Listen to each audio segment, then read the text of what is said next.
Hey everybody, today I just wanted to do a very quick straightforward video about how I actually farm worms as another source of food for my aquariums. It's pretty straightforward and easy. I often even forget about the worm farm for I don't know, a couple weeks at a time, maybe even months at a time, and it still holds up just fine. I set it all up for very cheap, just a few bucks. And yeah, so I'm gonna show you how I manage it. In my yard, before we go back to where I have the little worm bin, I have, you see here, a big apple tree. So a lot of times during the year when it's fruiting, I have a good source because there's so many apples. I originally used this lemon tree, but I learned the hard way. This actually isn't a good idea. Lemons, they're so acidic that they'll kind of mess up the pH of the soil. Luckily, I didn't really lose a lot of worms from it or anything, but yeah, it's not a good idea. So stick with things more like apples and food scraps. I have a regular compost back there, but I like to keep my worm bin not stinking. So you'll see as I come back here, there's also some flowers and stuff that I'll toss in there. And just stuff that doesn't really smell while it's kind of breaking down. I have already collected here a couple of apples that had fallen on the ground and a couple little flower buds. And this right here is the worm farm. It's just a very cheap, I think it's paid like maybe $5 or something like that at Home Depot. Put in a bunch of soil, use some potting soil, a little bit of soil from the yard. You just want it to be pretty damp. I then also, originally I was gonna just catch worms and put them in there and let them breed, but kind of wanted to get straightforward to it, so I ordered online. And what I got were red worms. You'll see in here, they're pretty small, which is actually ideal for aquariums.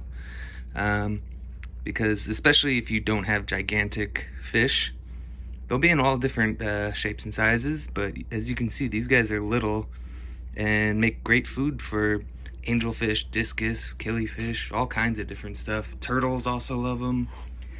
Pretty much everything in my fish room loves these guys. They tend to congregate, oh, there's a big patch of them. The further down you go into the most moist spots, or if you still have like any, apples or whatever in there, they'll obviously be around there eating. But like this, I haven't put anything in here in maybe 2 months. I kind of got distracted, and there's still tons of these guys in here. I've already started collecting some. I'll just put them in a little container or something, and in a second here I'll show you what I do next. So now that I'm inside, you can see I've got a kind of a fistful. I'm trying to escape, but as you can see, they're very dirty. Usually I'm a little more careful and not taking out so much dirt, but I'm kind of in a hurry today. And so what I'll do is just run a little water over them. It's a lot easier two-handed, but then just kind of hold them back and pour out the dirt. You can just get a ball of them. Do that a few times and you will have a nice clean ball of worms. There might still be a little tiny bit of dirt in here. This was just after 2 quick rinses. You can also use like a little strainer, but depending on what kind of soil you use, I used some potting soil that had a bunch of little wood chips in it. That was kind of annoying. But an added bonus, if you're using just regular dirt, once they've been in there for quite a while, worm castings are really great for potting soil. So if you're planting a new plant, you can just grab some out of there and you got nice, healthy, nutritious soil for a plant. But now we have, as I had stated before, these guys are red worms.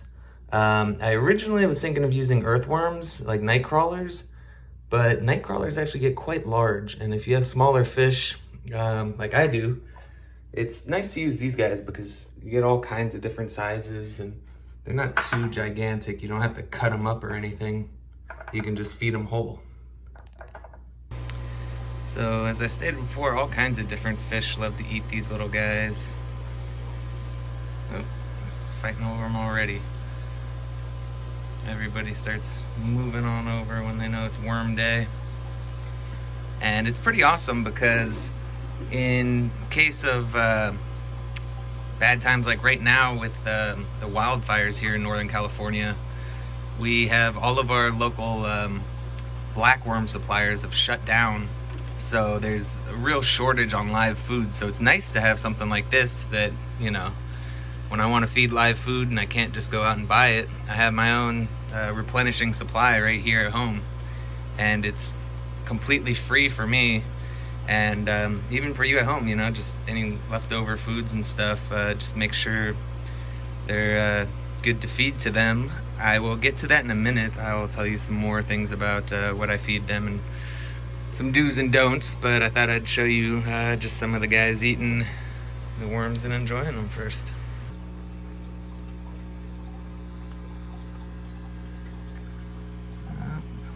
Everybody likes them. Even the eels down here, if any of them make it down to them. But the discus definitely, and the angels, they gobble these guys up. The goldfish also like them too. They'll have to just gobble them up. Oh, this guy's missing an eye on one side. That's why these are the guys that are... Oh, they still found him. These are the guys that weren't good to sell in the store, so I brought them home and gave them a nice place to live. And they get to munch on yummy treats like worms.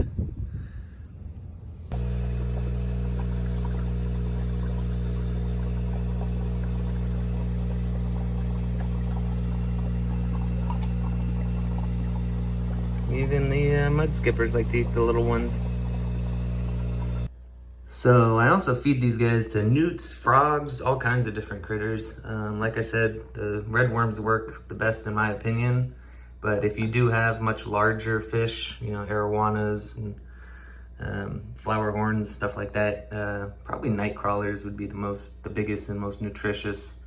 I got these guys online on Amazon. You can also get them on eBay and stuff, just dirt cheap.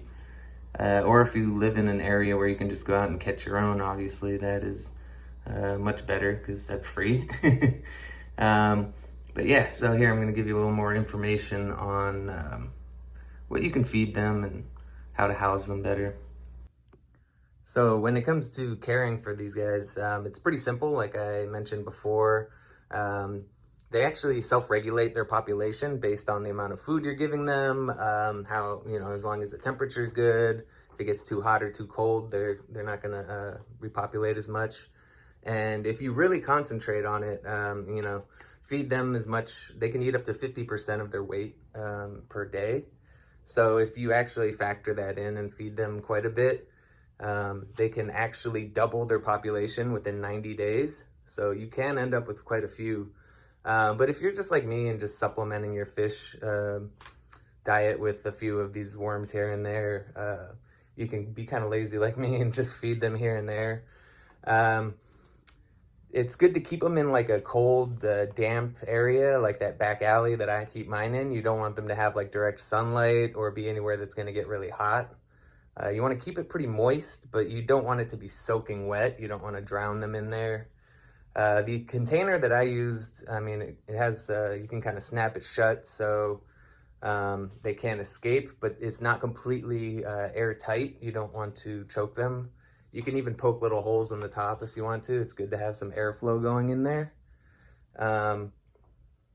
Yeah, so you feed them, the ones I showed you, I feed them apples, leaves, flowers, stuff like that. That's just because I don't want to dig through all kinds of weird stuff when pulling them out. But I mean, you can feed them all kinds of scraps from your kitchen, used coffee grounds, some recyclable paper products, eggshells, avocados, banana peels, all kinds of stuff like that works great and is very nutritious for them. And yeah, so hopefully you found this helpful and will start your own little worm farm, and your fish will definitely thank you for it. So I hope you enjoyed this, and I'll see you in the next one.